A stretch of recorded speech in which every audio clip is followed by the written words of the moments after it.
16 jours d'activisme contre les violences basées sur le genre.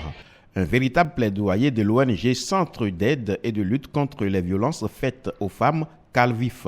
Pour éradiquer le phénomène, Calvif est bien entouré ici d'autres ONG qui font le même combat.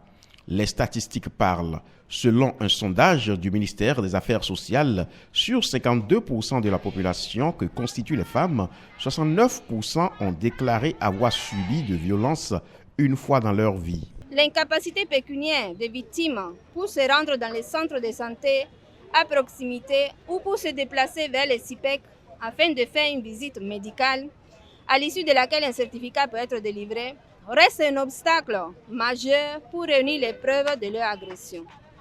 L'absence de ces certificats met les instances juridiques à charge en difficulté, favorisant la mise en liberté des agresseurs qui continuent de faire des victimes en laissant ces derniers dans une double souffrance.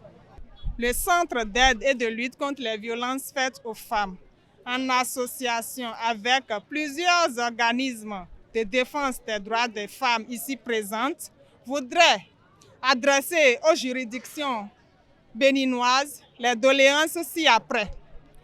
La mise en place d'une unité spécialisée de prise en charge des victimes de violences au niveau de chaque tribunal pour améliorer le traitement des femmes victimes de violences.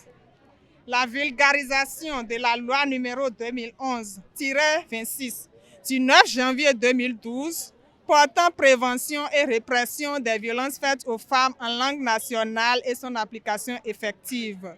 La lutte est commune et ensemble le défi sera relevé. Il faut rompre le silence. Toutes les lois et conventions ratifiées par le Bénin appellent à l'égalité des sexes.